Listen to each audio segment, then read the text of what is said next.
On January 3, 2011, Emily Greer packed up the last of her things from her parents' winter cabin deep in the Bitterroot Valley and strapped her 10-month-old son, Caleb, into his car seat. She'd spent the holidays with family, a quiet week tucked away in the woods, hoping the trip would help clear her mind after a hard few months back home. Emily was 27, newly separated, and trying to piece her life back together. The cabin was remote, about 30 miles from the nearest town, Pine Barrow. But she knew the roads, and with weather reports calling for worsening snow by nightfall, she decided to leave by early afternoon. It was supposed to be a routine drive down Route 12, 2 hours back to her rental in Missoula. She never made it. The first real alert came from her father, Robert, when she didn't call after reaching home. That night, he and his wife assumed she'd arrived late and gone straight to bed. But by the following morning, after repeated calls went to voicemail, he drove the route himself. He didn't find her, but he did find worsening conditions, whiteout visibility, snowbanks swallowing the road, and iced-over tracks leading into the forest where logging roads branched off from the main route. By the time authorities were notified, another 24 hours had passed and the blizzard had already dumped over 3 feet of snow across the region. 3 days later, on January 7th, a plow operator spotted something odd about a quarter mile down an unplowed side road marked Service Road 19B. It was a silver SUV, half buried in snow, its headlights still faintly flickering through a dusted-over windshield. The driver's side door was open. The keys weren't in the ignition. Inside the car, the infant seat was still secured to the back. It was empty. There was no sign of Emily, no Caleb, no footprints, no drag marks, no trail of any kind in the snow. Just that silent car sitting in the dead middle of nowhere, as if dropped there from the sky. Sheriff's deputies roped off the area. Search and rescue teams were immediately deployed, but the terrain made things nearly impossible. With every hour, the temperature dropped. The snow kept falling. Tracking dogs lost scent just feet from the vehicle. Helicopters scanned miles of dense forest and ravines, but the trees swallowed everything. Volunteers on snowshoes formed line searches, combing brush and creek beds, calling their names over and over into a wind that answered with nothing. Within 48 hours, the search radius widened from 1 mile to 5. By day 4, it doubled again. No signs, no sounds, not even a footprint. The only thing they found was a small blue blanket wedged between the driver's seat and the floorboard, partially soaked from melted snow. Back in town, fear grew fast. This wasn't the kind of place where people disappeared. Pine Barrow was tight-knit, a town of under 2,000 where the same faces showed up at the grocery store, the diner, and the Sunday church service. Emily had grown up nearby. Everyone knew her. Everyone knew Caleb. Rumors swirled. Was it exposure? A carjacking gone wrong? Had she wandered off delirious from fear or injury, clutching her child into the white?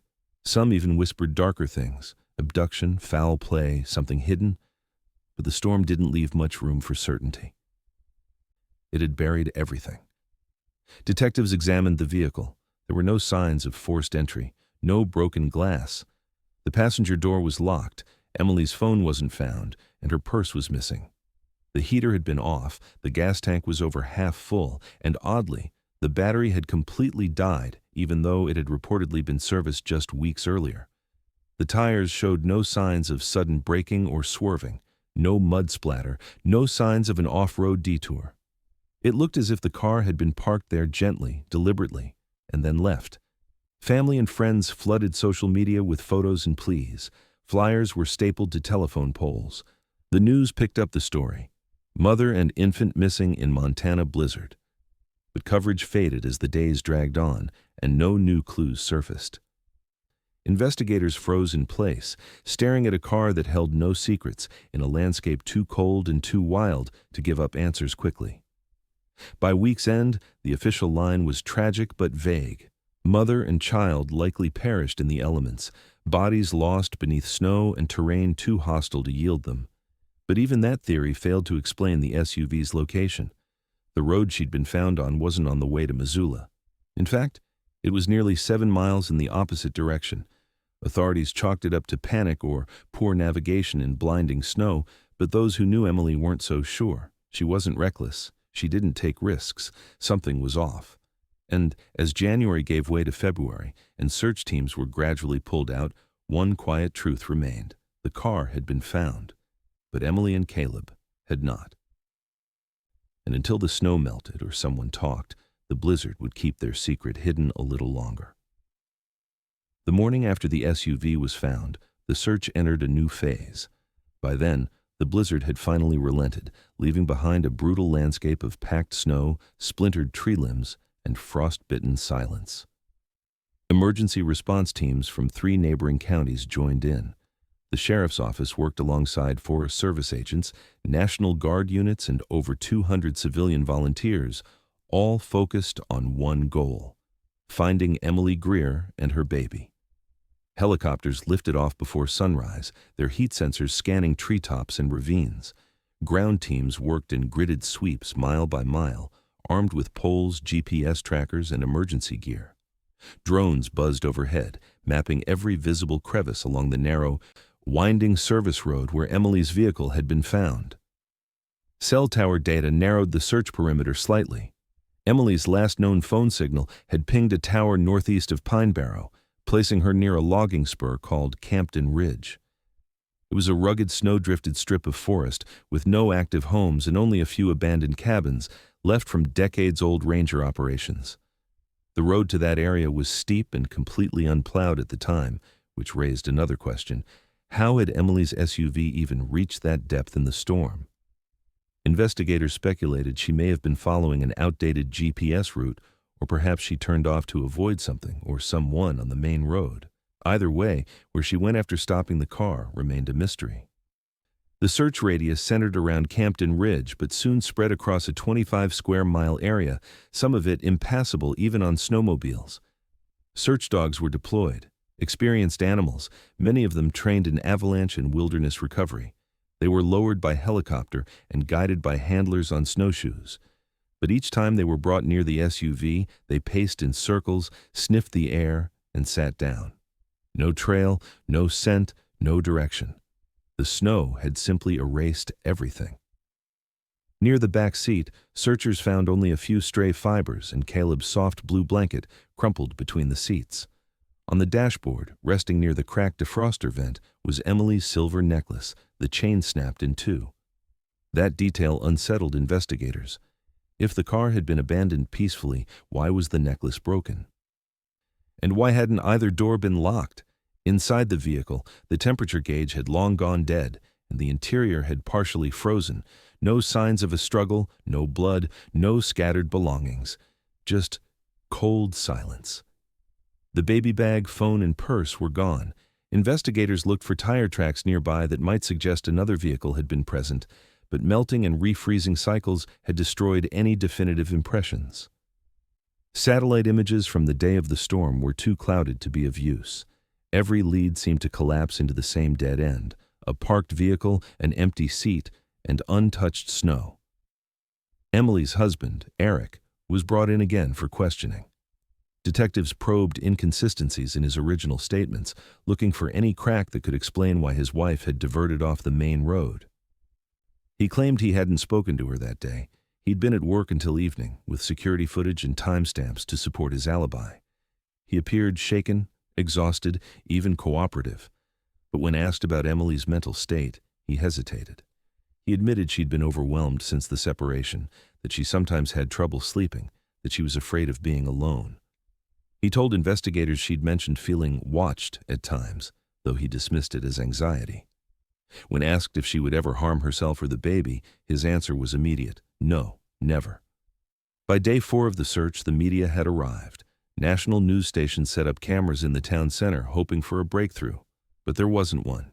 Instead, reporters replayed the same footage: search teams sweeping icy ridgelines, yellow police tape flapping around the SUV, the sheriff's grim press conferences saying they were exploring all possibilities. Online, the case began drawing amateur sleuths and conspiracy chatter. Some latched onto the strange location of the SUV. Others pointed to the broken necklace as evidence of a scuffle. A few suggested Emily had staged the disappearance, perhaps to escape her life. But none of it explained the total absence of physical evidence.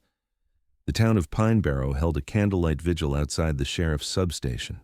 Locals who had known Emily since she was a teenager gathered, holding pictures of Caleb wrapped in his fox-eared hoodie. People prayed, cried, and watched the dark tree line in silence, as if expecting the forest to answer back. But it didn't. Instead, temperatures dropped again and the wind picked up. More snow fell. By the end of the second week, search efforts began to scale back. Teams had exhausted the viable areas. The weather continued to work against them. The sheriff's office held one final press briefing, saying they would continue investigating leads and tips. But the active search would now shift into a recovery effort. For many, it was the first time they heard the word aloud: recovery. The hope that Emily and Caleb had simply gotten lost or taken shelter somewhere began to fade. In the face of such total disappearance, theories replaced facts. Some believed they'd fallen into a ravine or become trapped beneath snowpack. Others weren't so sure, because even in nature's harshest terrain, most cases left something behind. But this one hadn't. Not a footprint, not a cry, not a trace. With search efforts dwindling and no trace of Emily or Caleb found, investigators turned their attention to the one person who might have had motive: her estranged husband, Eric Greer. On paper, Eric had done everything right. He'd cooperated fully from the moment her disappearance was reported, allowed his phone to be searched, surrendered his car, and given a full account of his whereabouts during the time Emily vanished. He claimed he was at work, managing inventory at a distribution facility in Helena, 90 miles from where the SUV was found. The company confirmed his shift that day, and time-stamped security footage placed him on the property through most of the storm. But proximity wasn't everything, and the deeper detectives dug, the more complicated their relationship began to look. Emily's sister, Marlene, was the first to speak openly. She told officers that the couple's separation had been rocky from the start. Eric had fought hard for custody, often insisting that Emily was too emotional, too unstable to raise Caleb full-time. There had been arguments, some loud enough for neighbors to hear. Marlene described a fight just a month before Christmas, where Eric allegedly threatened to file for emergency custody if Emily didn't return to Helena by the new year. Emily had brushed it off, but Marlene said her sister had been growing increasingly anxious. She'd stopped posting online. She avoided phone calls at night, and she'd quietly reconnected with an old high school friend, a man named Joel Sutter, who lived back in Missoula. The conversation started off casual, but family members suspected it might have become something more. That possibility didn't sit well with Eric. According to Emily's cousin, he'd found out about Joel weeks before the trip to the cabin. Tensions escalated fast. He'd sent her multiple messages, one of which investigators recovered from her laptop, accusing her of using the baby as leverage and warning her she wouldn't win. Still, it wasn't enough to build a case. The messages weren't threatening in a legal sense, and Eric denied any involvement in her disappearance. He admitted to being upset about the custody issues, but insisted he never would have harmed her. Detectives pressed hard, asking whether he could have hired someone or arranged to meet her along the route. But again, nothing placed him anywhere near the area. His phone never left Helena. There were no suspicious financial records, no travel receipts. Nothing to contradict his alibi. With no forensic evidence in the SUV and no eyewitnesses placing anyone else on that road, the investigation stalled again. The focus shifted back to environmental theories. Forest rangers familiar with the region explained how quickly conditions can turn fatal, especially for someone unfamiliar with the back trails. Hypothermia, they said, could impair judgment within an hour. It was plausible Emily had exited the SUV thinking she could hike back to the main road or find shelter nearby. In a panic, she may have taken Caleb with her, believing they were in more danger staying put. But again, that raised more questions than answers. If she wandered, why was there no trail? Why hadn't the dogs picked up scent? And even if the baby succumbed to the elements, there would have been remains, clothing, something left behind. Forensic analysts were brought back in. They re-examined every item in the vehicle: the blanket, the necklace, the floor mats, the snow inside the open door, but nothing new surfaced. A few strands of long brown hair were recovered from the back seat, all matching Emily. No fingerprints outside her and Caleb's were detected. No blood, no fibers foreign to the car. If something violent had happened, it had left behind a remarkably clean scene. Too clean, some argued. By week 3, the public began to splinter in their theories. Online forums debated the psychological state of a woman under custody stress. Was it possible Emily had staged her disappearance, run away with the child? But again, there were holes. Her bank accounts had been untouched, her passport was still at home. No tickets were purchased under any name even close to hers. The SUV itself had been found facing the wrong direction, heading deeper into forest, not toward Missoula. And there was no evidence of survival prep, no food, no supplies, no extra clothing. Emily had left the cabin in leggings, boots, and a parka, not enough to survive 3 hours in that storm, let alone vanish into it. Meanwhile, theories about Joel Sutter, her old friend, were examined. He had a solid alibi, backed by texts and phone records placing him in Missoula during the exact window of the disappearance. He told police they hadn't spoken since just before the holidays, and that their relationship had remained friendly but distant. He had no vehicle registered in his name capable of navigating forest roads. Nothing connected him to the site. The case began to fracture under the weight of its contradictions. To the public, it looked like a puzzle with no center, no signs of struggle, no confirmed suspects, and no explanation for how a grown woman and a 10-month-old child could vanish without a footprint or echo. The blizzard had erased what may have been the only trail, and now investigators were left with possibilities instead of facts. And yet one question continued to haunt everyone involved, from the family to the sheriff's department.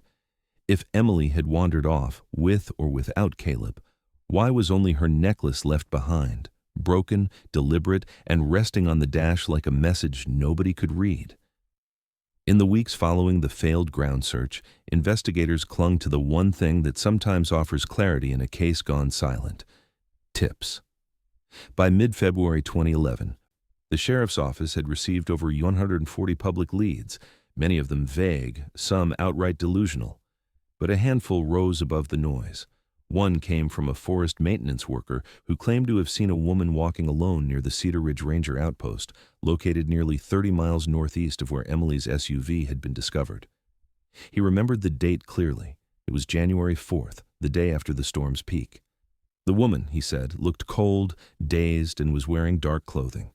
He thought it was odd, but assumed she was a lost hiker or a local, so he didn't approach. He only realized the potential connection after hearing news reports weeks later. Detectives pursued the sighting.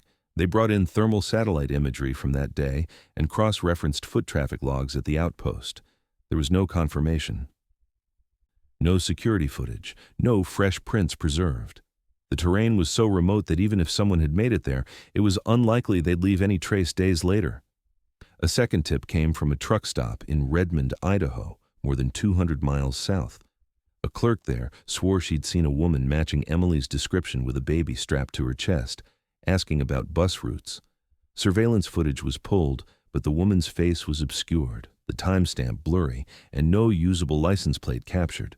Forensic image analysts couldn't match her to Emily with any degree of certainty.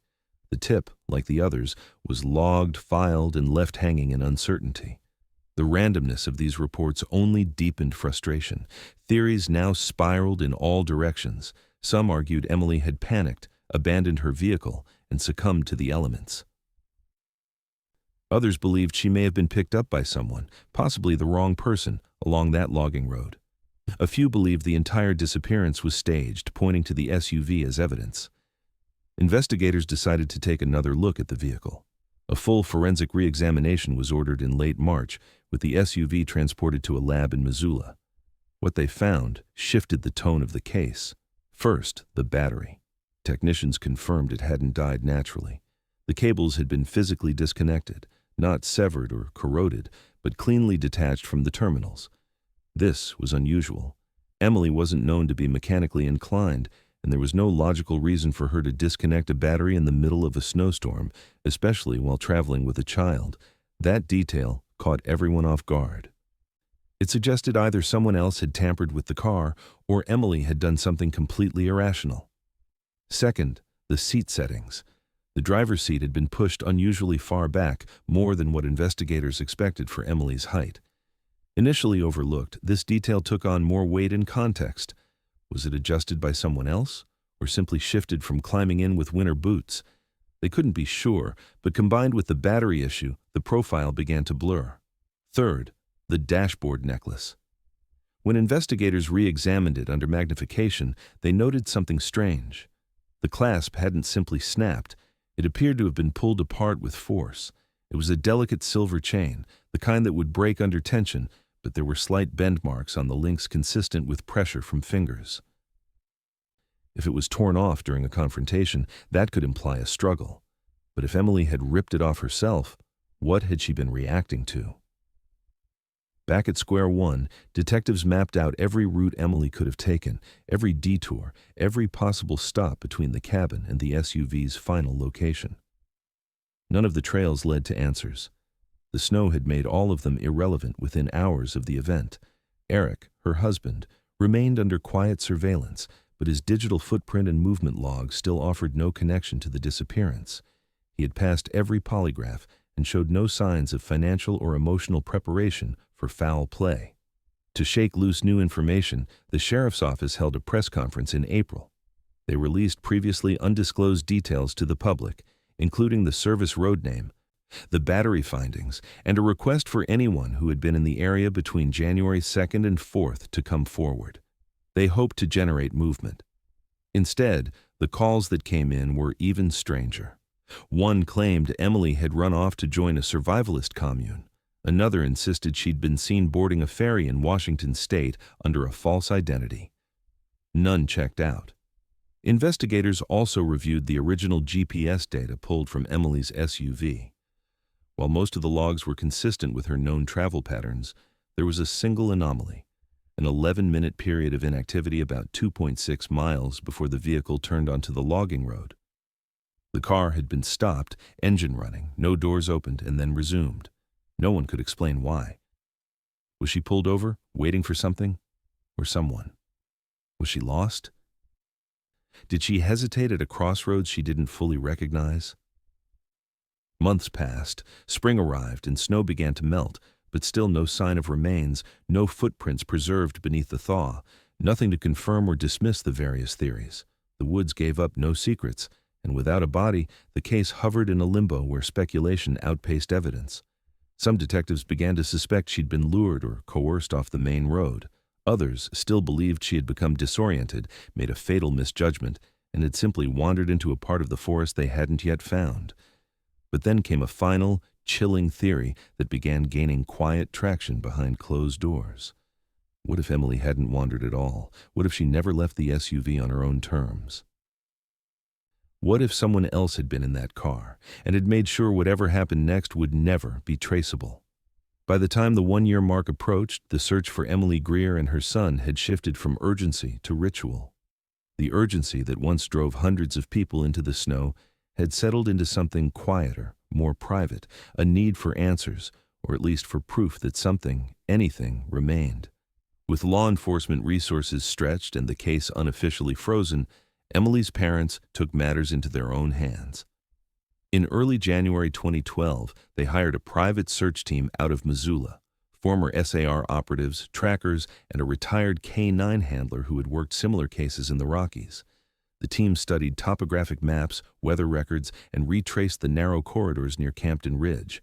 They didn't expect a miracle. They just hoped for a sign. On the fourth day, just as the sun began to dip behind the frozen tree line, a searcher named Harris spotted fabric caught high on a branch along a seasonal hunting trail. The trail itself was barely visible, choked by undergrowth and runoff, but the cloth stood out against the pine, a tattered blue scarf, half frozen and sun-faded. It was wrapped tight around the branch, as if twisted by hand or snagged in a panic. The searcher tagged the GPS location and bagged the item with gloves, then hiked it back down through nearly 6 miles of terrain. Emily's mother confirmed it looked like a scarf her daughter often wore. But after lab testing, the results came back frustratingly inconclusive. There was partial DNA, too degraded to match definitively, and contaminated by exposure. No trace of Caleb, no blood. Just a thread of possibility that only deepened the family's torment. The discovery was enough to briefly revive interest in the case. Local reporters covered the find. The sheriff's department reviewed nearby cabins and seasonal shelters once more, and state officials were asked to provide updated forest grid maps.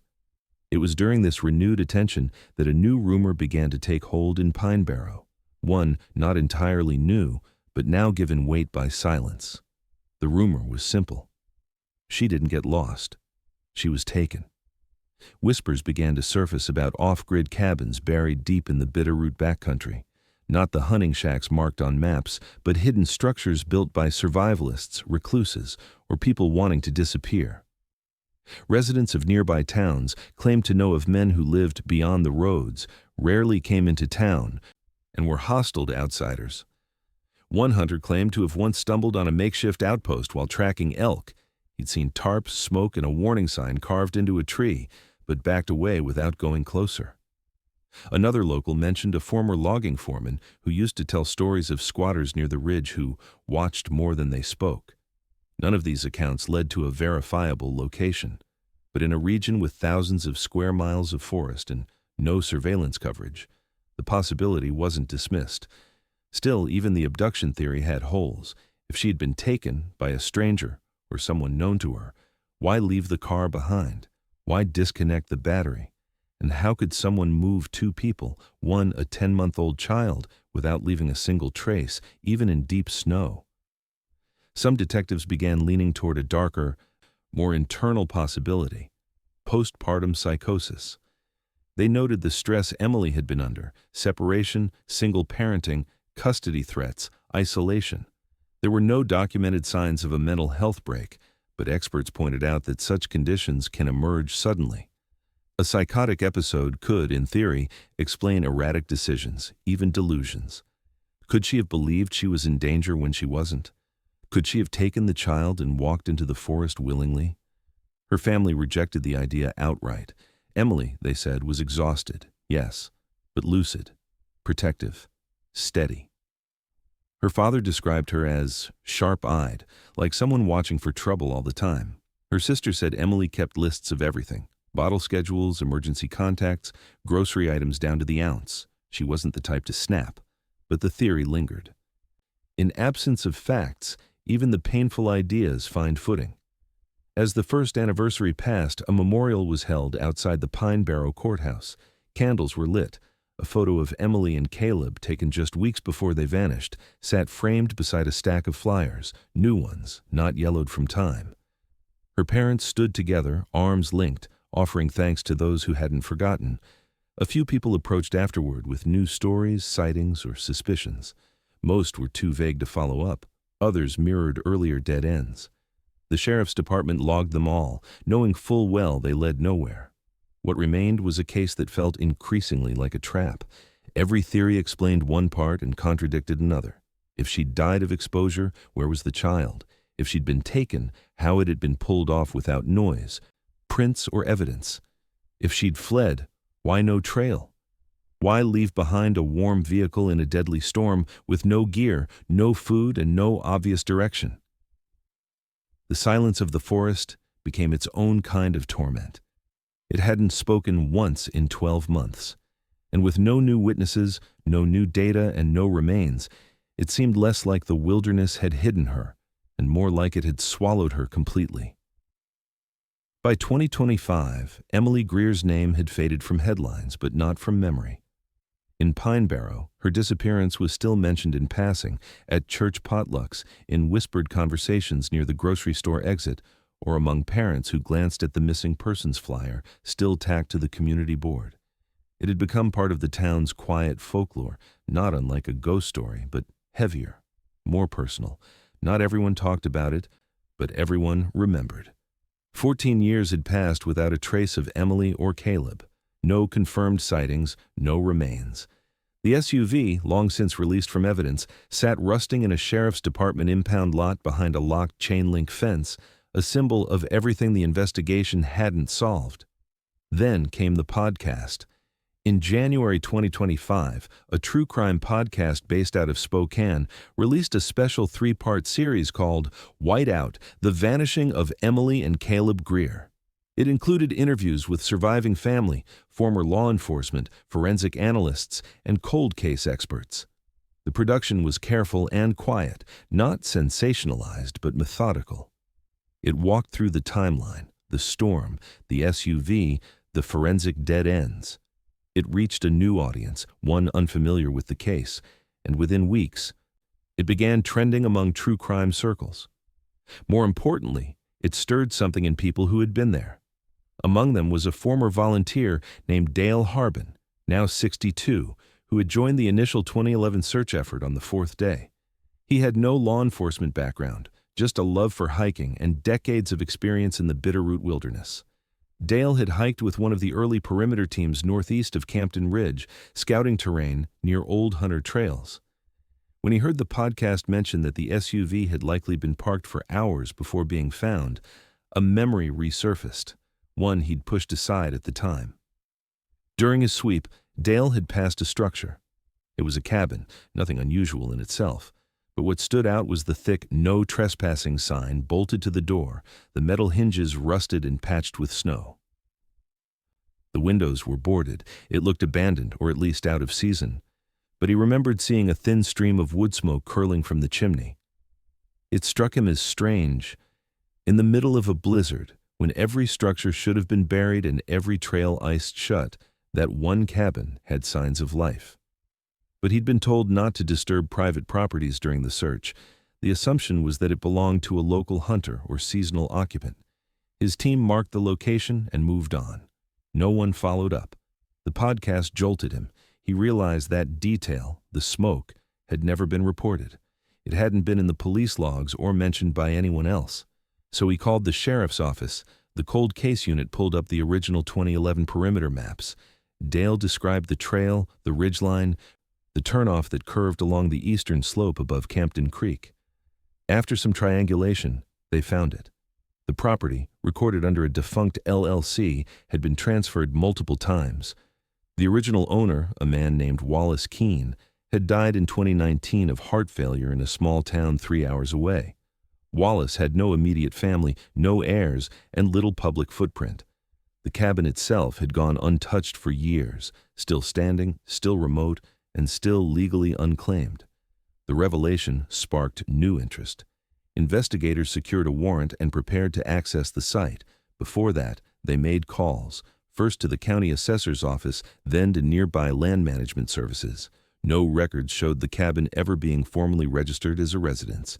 It wasn't on utility maps, no power lines, no septic service, no formal water rights. It was entirely off-grid. And the more they learned, the more unsettling it became. Detectives revisited the original photos from 2011, the aerial shots taken during the early search days. They found a blurry silhouette near where Dale had described, partially obscured by trees and snow glare. With modern imaging tools, they enhanced the image. A slanted roof, a column of pale smoke. They had missed it then. But now, 14 years later, it stood out like a flare in the dark. The cold case unit didn't publicly announce the new lead. They wanted to confirm first. A team was assembled for an off-season inspection. When they finally made their way up the slope to the location, snow still coating much of the trail even in late March, they found the structure standing intact. Time had weathered the boards, but the chimney was still upright. A rusted metal door remained bolted shut. On the outside wall, the same hand-painted "No Trespassing" sign had flaked halfway off but was still legible. Something about the cabin felt wrong, not just forgotten, but hidden. And what they would soon discover inside would finally force the forest to give up part of its silence. On the morning of April 4, 2025, a fire tower operator stationed near the western slope of Bitterroot National Forest spotted a plume of smoke rising where no active burn permits had been issued. The location was remote, almost 4 miles off the nearest trailhead, well outside any fire zone or hunting perimeter. The smoke column was thin but persistent, suggesting a slow burn. Officials from the Forest Service dispatched a fire response team by snowmobile. By the time they reached the area that afternoon, the cabin was gone, reduced to blackened timber and collapsed beams, still smoldering in the frost-covered ground. The forest around it was untouched. Whatever had happened was isolated, intentional, and contained. When investigators confirmed the GPS coordinates, their blood ran cold. It was the same cabin identified weeks earlier by cold case detectives, the one that had gone unsearched back in 2011, the one linked to Wallace Keene. After 14 years of silence, the cabin had suddenly, inexplicably burned to the ground. Fire crews worked overnight to control the ash pile, tamp down flare-ups, and begin excavation of the site. At first glance, there was nothing left. Just scorched rubble, a metal stove twisted out of shape, and fragments of wood too brittle to move without crumbling. But beneath what had once been the hearthstone, now fractured and caved in, one of the firefighters spotted something metallic buried in a layer of soot. It was a rusted steel lockbox, half melted but still sealed. The hinges cracked open with minimal effort. Inside was a mess of charred fabric, scorched paper, and plastic softened from heat. At first it looked like trash, old rags, household scraps, but when they began to separate the pieces, the scene shifted. There was a pacifier, partially melted, the rubber nipple fused into a warped ring. A small knit onesie, the kind worn by infants in winter. The fabric was pink and blue, faded and blackened at the edges but intact enough for forensics. And tucked in the very bottom, folded into a heat-sealed corner, was a photograph. Water-streaked, burned along the top edge, but unmistakable. It was Emily, smiling faintly, holding Caleb in her lap near a window dusted with snow. The photo was printed on cheap paper, as if taken quickly and never framed. Word of the discovery spread fast. The cold case unit immediately took possession of the contents and sent them to a forensic lab in Helena. The results arrived within days. The onesie contained trace fibers consistent with the pajamas Caleb had last been seen wearing, verified against a sample saved by his grandmother from earlier photos. The pacifier had microscopic DNA consistent with Caleb's. The photo bore fingerprint traces consistent with Emily's left index and middle finger. After nearly a decade and a half of silence, the forest had finally given up proof that Emily and Caleb had been inside that cabin. The investigation was reopened that same day. What disturbed investigators most wasn't just what they had found, but the timing. The cabin had remained untouched for 14 years, and now, just weeks after being flagged by law enforcement, it was gone. The fire hadn't started from lightning. It hadn't spread from a nearby burn. The ignition point was internal, concentrated beneath the hearth, a deliberate, controlled blaze. There were no fuel cans left behind, no recent tire tracks. Whoever set the fire knew the area well enough to access it quietly and leave without a trace. This wasn't an accident. It was a cover-up. Detectives began reconstructing the cabin's ownership trail again, this time with urgency. Though Wallace Keene had been listed as the original deed holder, the property had transferred twice under Shell LLCs before going dormant. Keene had died without a will. The taxes had gone unpaid for years, and yet someone had visited that cabin recently enough to destroy it and carefully enough to erase any trace of themselves in the process. The sheriff's office released a public bulletin requesting information on anyone who had visited or been seen near the Campton Ridge area in the last 6 months. Tips flooded in, some useful, many not. Behind the scenes, a forensic team returned to the fire site with ground-penetrating radar and excavation tools. They searched for any additional remains, clues, or hidden caches that might have survived the fire. Every square foot of ash was sifted. Beneath a corner of what had once been the floorboards, a charred nail protruded from what appeared to be a collapsed trapdoor frame. The space below was shallow, barely large enough for storage. It had partially caved in during the fire, but inside they found more scorched paper, remnants of what looked like handwritten notes, possibly a journal or letter. Most were unreadable. One line survived, partially singed but visible in blue ink. He said no one would find us here. Authorities didn't release that line to the public, not yet, but internally it confirmed a terrible suspicion. Someone had kept Emily and Caleb hidden, at least for a while. And now someone had tried to erase that fact from history before the truth could be fully uncovered. The fire was not an ending, it was a beginning, a flare of revelation that meant someone out there still had something to hide. As forensic teams continued to sift through the debris of the burned cabin, analysts at the Montana State Crime Lab made a discovery that finally pushed the investigation into a different realm. one no longer filled with maybes or theories, but with names. On the melted interior rim of the metal lockbox where Emily's photo had been found, technicians recovered partial skin cells embedded in the rusted grooves. The sample was degraded, but viable. It didn't match Emily, it didn't match Caleb, and it didn't match anyone in their known family circle. For weeks, the sample sat in the state's DNA backlog until it pinged a low-level match in a federal criminal database. The hit came back tied to an old arrest from 2009. The name, Curtis Vaughn. Detectives had never heard of him. He wasn't a known associate of Emily or Eric. He didn't appear in any phone records, texts, or emails connected to the case. But once they started digging, the pieces began to snap into place. Vaughn had worked as a wilderness guide across Idaho and western Montana in the mid-2000s. He ran solo expeditions for tourists, survivalists, and occasionally off-the-grid hunters. In 2010, he was investigated for fraud, accused of charging clients for excursions that never happened and forging permits. Before authorities could serve a warrant, he disappeared. There were no further charges, no arrests, just a missing man with wilderness skills, a criminal record, and no digital trail after early 2012. The property trail suddenly made sense. When detectives pulled tax and deed records for the land where the cabin once stood, they found a paper chain spanning over a decade. The original deed had been transferred in 2011 from Wallace Keene's name to an LLC based in Utah. That LLC dissolved a year later and re-registered under a different name in Wyoming. Each shift concealed ownership behind shell corporations with P.O. boxes and no real addresses. But financial investigators traced one detail that tied them all together: an EIN registration submitted under an alias that once appeared in Curtis Vaughn's fraud case. The connection was enough for the cold case team to reclassify the Greer file. What had long been treated as a disappearance, possibly involving environmental exposure or psychological crisis, was now being investigated as an abduction. The FBI joined in.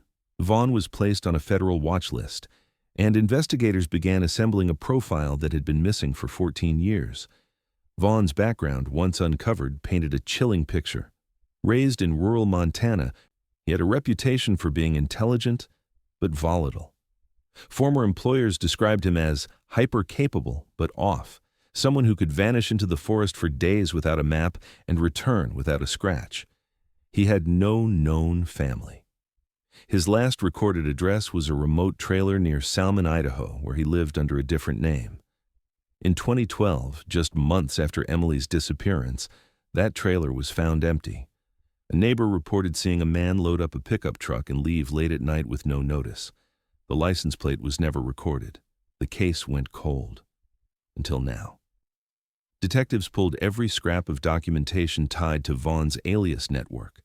One of the dissolved LLCs had rented a storage unit outside Kalispell, Montana, but it had been cleared out in 2014. Surveillance tapes were long gone. Another alias was linked to a PO'd box in Missoula where mail had been picked up intermittently between 2012 and 2015. Postal logs showed nothing useful. It was as if Vaughn had erased himself with precision, except for the one place he thought no one would look: the cabin. The confirmation of Vaughn's DNA on both the lockbox and Emily's broken necklace, which had been preserved in evidence since 2011, shattered any remaining ambiguity. There had been someone else, someone who had entered or intercepted her vehicle, someone who had taken her and her son alive and brought them somewhere out of reach. For how long, no one yet knew. But the facts were stacking. The necklace hadn't snapped randomly. It had been torn off, and Vaughn's skin cells had transferred during that moment. A confrontation, a grab. Possibly even a struggle inside the SUV before the battery was disconnected and the scene staged. The working theory evolved quickly. Vaughn may have been scouting the area during the storm, traveling familiar backroads in a vehicle with off-road capabilities. He could have posed as someone needing help, or perhaps he flagged her down, already knowing that the storm created an opportunity, one where isolation made detection nearly impossible. His wilderness knowledge would have allowed him to move quietly, hide tracks, vanish into terrain that even dogs couldn't read. and if he brought them to the cabin hidden miles into the forest, no one would have found them unless they knew exactly where to look. Authorities now believed that Emily and Caleb had been alive for at least some period after the abduction. The photo, the clothing, and the handwriting on the partially burned note. He said no one would find us here. All pointed to captivity. What they still didn't know was how long it lasted, or what Vaughn's ultimate intention had been. But the fire made something else clear. Someone had returned to destroy the evidence, and while Curtis Vaughn hadn't been seen in over a decade, there was now no doubt. He had been part of the forest's silence from the very beginning. As forensic teams continued their meticulous excavation of what remained beneath the collapsed cabin, their focus shifted to an area near the southeast corner, what had once been the far end of the main room. Ground-penetrating radar had detected anomalies beneath the burned floorboards, small voids inconsistent with natural erosion. Digging carefully by hand, they unearthed charred boards, blackened nails, and, wedged between two joists beneath a layer of fire-hardened soil, a warped tin container. Inside it was a melted mess of paper, parchment, and what appeared to be a stitched leather spine. It had survived only because it had been tucked tightly beneath dense floorboards, insulated by layers of ash and compacted earth. It was a journal. The outer pages were destroyed. But as investigators worked their way inward, page by page, a name appeared. Emily. The ink was smudged and singed, but the pen strokes were hers. The handwriting matched grocery lists recovered from her apartment years earlier. It was Emily's voice, written by flashlight, by fear, preserved in fragments. What remained offered the most chilling insight into the 14 years of silence. The first entry was dated January 3rd, the night she disappeared. The entry was brief, almost frantic. He took my keys, keeps saying the storm won't let me go, said I looked like someone he used to know. The following pages described a small, windowless room. Cold floors, thin blankets, no clocks, no clear sense of time. The entries weren't daily. They were scattered and irregular, sometimes just a sentence or two. He watches me eat, listens through the door, smiles when I cry. Then came the mention of Caleb. Early entries made references to feeding him, holding him close, rocking him to sleep in a drafty corner. But slowly, those mentions stopped, then returned differently. He says Caleb needs his rest. I hear him crying in the other room, but he says not to interfere. Another entry days later, the writing now shakier. He says I confuse the baby, says he's calmer without me. I can't hear him anymore. Investigators read those lines in stunned silence. Emily had been alive inside that cabin, writing by candle or lantern, watching as the person who took her gradually isolated her from her child. She was monitored, controlled, cut off. The entries grew increasingly disjointed. She began referring to Vaughn by name. At one point, she wrote, "Curtis watches the trees at night. He thinks they talk. He talks back." Another entry simply read, "I begged him. He said I wouldn't remember soon anyway." Then came the final pages, torn, warped, scorched. One line stood out in nearly dried-out ink. "I think he went too far. I think Caleb is gone. He won't tell me. He just smiles now." That was the last full sentence that could be recovered.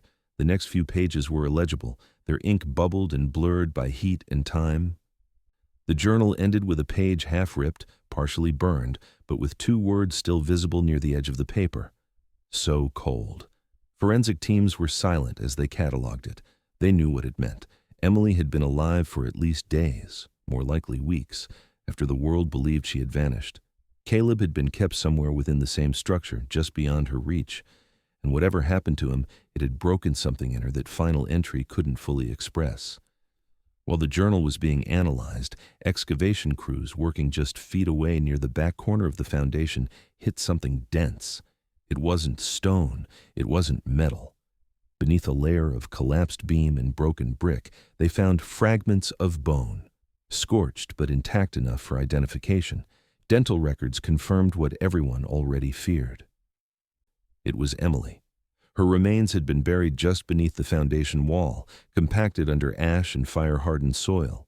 Forensic anthropologists determined she had likely died within 1 to 2 months of her abduction.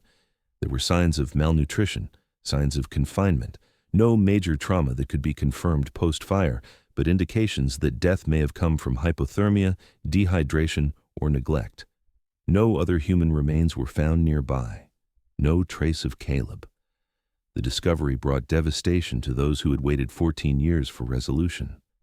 Emily's parents were notified in private. Her sister, who had never stopped believing something was wrong with how the case was handled, broke down in tears when told about the journal. There had been so many theories over the years: accident, escape, breakdown. But now the truth was laid bare in the most horrific way. She had been taken, held, mistreated. And when she died, her body was hidden under the very place that later stood as a monument to silence. The journal was preserved in a climate-controlled facility. Its pages were scanned and recorded, not for public consumption, but for evidence. The investigation into Curtis Vaughn's final movements intensified. His name was added to multiple cold case databases nationwide. Law enforcement agencies in Idaho, Washington, and Oregon were contacted. Anyone who had worked with him, hired him, or seen him after 2012 was asked to come forward. And yet, one question hovered, louder than ever. If Emily died beneath that floor, where was Caleb? Following the journal's recovery and confirmation of Emily Greer's remains, the final phase of the investigation turned toward a single burning question, the only one that still held breath, weight, and time. Caleb. For 14 years, his absence had been the cruelest part of the mystery. A 10-month-old baby vanished without a trace in a snowstorm, assumed dead, mourned quietly with no grave, no proof, only fear. Now that it was clear Emily had been held captive in that cabin, that she had died there within weeks, the question became more urgent. What had Vaughn done with the child? The Cold Case Task Force began retracing every known step Vaughn had taken after January 2011. Using tax records, phone data, and fragments of the false identities he had used, they built a map of movement. Vaughn had stayed mostly in rural areas, obscure logging towns, cabins rented under aliases, seasonal jobs paid in cash. But in March of 2012, a curious event appeared in the records of a small hospital in Lewistown, Montana, over 300 miles from Pine Barrow. A baby had been left at the emergency entrance late at night, wrapped in 2 layers of mismatched clothing, accompanied by a single sheet of paper. The paper claimed the child's name was Eli, that his mother had died during childbirth, and that the father could not care for him. The name signed at the bottom, Daniel Moore, was unverified. The baby was admitted without injury or illness. His age was estimated at 14 to 15 months. Staff said he was alert, quiet, and remarkably calm. The local child welfare office opened a case, but no one ever came forward to claim him. After 6 months in foster care, he was adopted by a couple from Billings under the name Elijah Moore. No red flags were raised. No one connected him to the disappearance of Caleb Greer, because no one was looking for a living child. The case was presumed dead. The timelines had never crossed. It was only when the cold case team began comparing historical records of anonymous surrenders in the region, an angle never considered during the original investigation, that the Lewistown case surfaced. The name Daniel Moore triggered a secondary cross-check, flagging it as an alias Vaughn had used in his 2009 fraud case. That single thread changed everything. Detectives contacted Elijah's adoptive family discreetly. He was now 15, living a quiet, private life, unaware of the story that once surrounded him.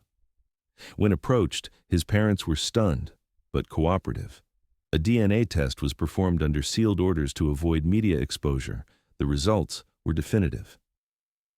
Elijah Moore was Caleb Greer. The moment hit with surreal weight. A child long thought lost to the forest, to cold, to silence, was alive.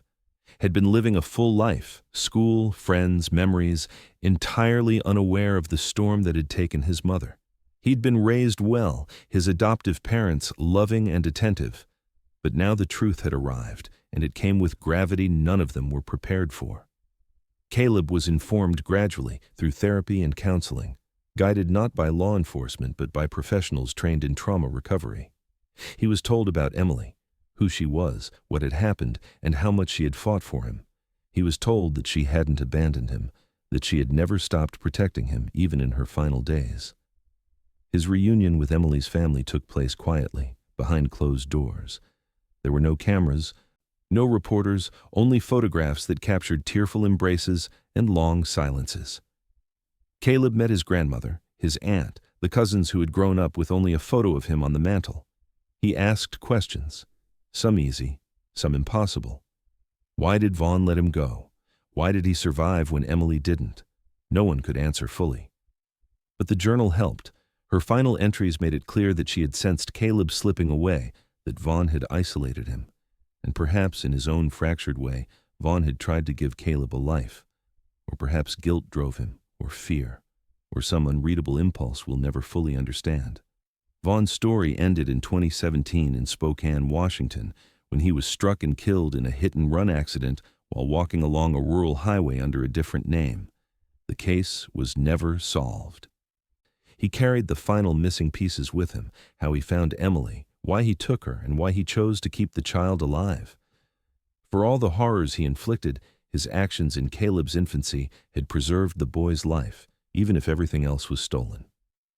With the case closed, Emily's remains were laid to rest in a quiet ceremony. Caleb was present.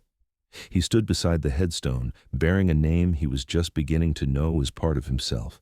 He didn't cry in front of cameras, there were none.